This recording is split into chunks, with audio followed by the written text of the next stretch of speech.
Do you have a water storage plan? My name is Liz, and I am the independent prepper. I help motivate and educate people who live in the city to get ready for the next emergency. And one of the most important things that you have to have during an emergency is fresh, healthy water to drink, to cook with, to keep yourself clean with, to take care of your pets. So you need to have a water storage plan. I got into emergency prepping after I found myself in a 7-hour blackout in my building, in my condominium. I was by myself. I didn't have any emergency supplies prepared. I had a candle. I didn't even really have any food in my refrigerator because I live alone and I eat out a lot. So I was not prepared, and it scared me. No one was coming to help me. No one was coming to check on me. I am my own first responder. I realized that night that I have to be able to take care of myself.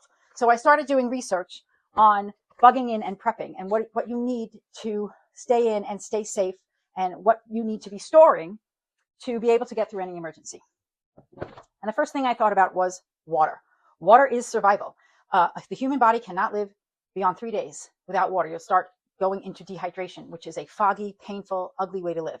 So the first thing as a prepper, if you're a beginning prepper and you're living in the city, you need to think about water. And just one more thing. When I started doing research about this topic, I saw a lot of people who live out in the countryside. They have a lot of land. They're planting their own food to eat. They're canning. They're catching rainwater from their rooftops. They have these big, huge pantries, and they have these root cellars. We don't have that in the city. So I had to adjust and adapt to figure out how I could take care of myself during an emergency while living in the city. And I will say that a lot of rural preppers just don't believe that city folks are going to be able to survive beyond 3 to 5 days if we live in the city. And I want to prove that wrong. I want to prove that if you educate yourself and do some research and you make some room and you start to prep consistently and slowly, that you can be ready to stay and to survive any length of an emergency. Of course, cities will get unsafe. So you are going to have to come up with a plan B, and we call that bug out. So what I'm trying to teach folks to do is, city folk to do, is to have enough supplies to shelter in place so that you can wait out what's going on outside, you can make a plan, and you can bug out to your second location. But we need supplies so we can make an educated decision on what we need to do next. And one of the things I want to talk about today specifically is your water storage plan. I have an everyday water storage plan. This is because I live in the city. My tap water is not very healthy.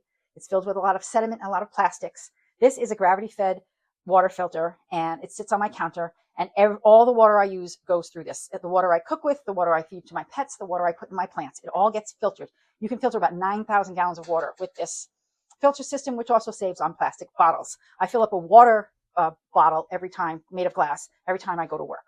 So this is my everyday water strategy. And I have to tell you, tastes completely different than my tap water. It doesn't even compare. This is actually delicious compared to my bitter, odd tasting tap water. And I didn't even know till I knew.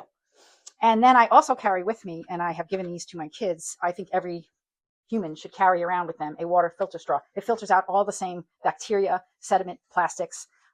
You're able to have the assuredness, to be assured that you can forage water from anywhere. So I could drink out of a river with this. I could drink out of a puddle. Maybe, if I find some water in a catchment, if I ever need to be out and about and I don't have any water in my car and I have to get out and walk, or I find myself away from my condo without any water, I can certainly forage water and I can filter it through this water filter straw.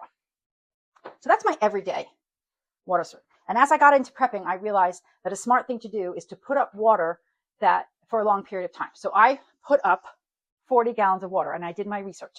These are in PBA food grade water containers that you sanitize first. That means put a little bleach in with the tap water, swish it around, let it sit for 30 minutes. I have a reel on this in my on my IG page. And then you pour that out. You put the water in that you're going to save to drink, and you put a teaspoon of a regular household bleach in there for every 5 gallons. And then you can put this up for 6 to 12 months. Okay, I'm coming up on my 12 months, so I'm going to have to rotate that water soon. But knowing that I have 40 gallons of water when the electricity goes off to clean myself, to drink, to feed my pet, and to cook with, really gives me such a sense of confidence. So I will never feel that way. I never want to feel the way I felt the night I was huddled around a candle in January by myself. It was very scary for me, especially as a female living alone. So this is my long-term water strategy.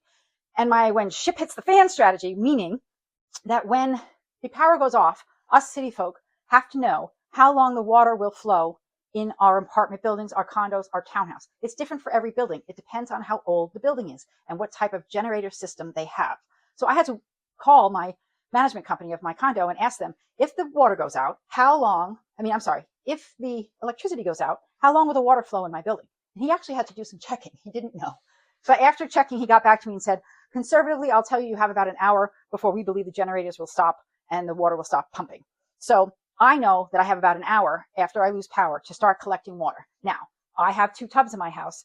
They are not working right now. I can't find the correct stopper to stop them up. So I am going to have to collect water in another way. One of the ways is I'm using these collapsible 5-gallon water tanks because they're very compact. I can fit many of them in my condo closet and then open them up and start filling them up when I have it. So you pull this out and you get the shape, and it comes with a spout.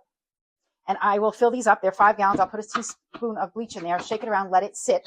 But I will still filter it through my water filter when I'm using it during an emergency when I'm home. So I have this option to gather 10, 20. I have a few of these. So I have this option to gather water. I also have purchased what we call a water bladder. This sits in the tub, or it can sit outside, wherever you want it. This sits in my tub, and I'm going to fill it up. It's 30 more gallons of water that I can filter and use to survive during a power outage. If you do have tubs that work, fill that tub up during a power outage because it's going to give you 30 to 70 gallons of water. And the general rule about water is 1 gallon per person per day. I hear this a lot, but as an experienced prepper at this point, you're going to need more than that to cook, for hygiene, to take care of your pets, and to cook with. So for me, I'm a woman. I'm calculating 1.5 to 2 gallons a day. If you're a man, it should be 2 to 3 gallons a day. And if you have pets, you have to think about pets. Maybe some people that are breastfeeding.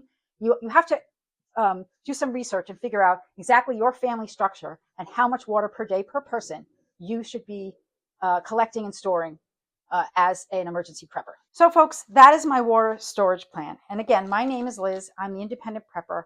I am here to motivate and educate city folks who live alone in the city, especially women. I do a lot of work on women and safety because violence against women goes up 30% during emergencies. So I concentrate on women who live alone, like myself, and I want to be able to educate and motivate you to get ready for the next emergency by creating some space in a closet and slowly and steadily collecting emergency goods. One way to start with water is very easy. Just get 3 cases of bottled water. If you don't have a problem with plastic and you have some room, 3 cases of bottled water will give you about 10 days worth of water. So that's a good place to start with your water storage strategy during an emergency. I will continue to do some long form YouTube videos. I have a lot of shorts, but I want to go a little bit deeper now with longer form videos to educate and motivate you. Again, my name is Liz. I'm the independent prepper. Please check out all the products in my link in my bio and stay with me, and I'll help you get ready for the next emergency.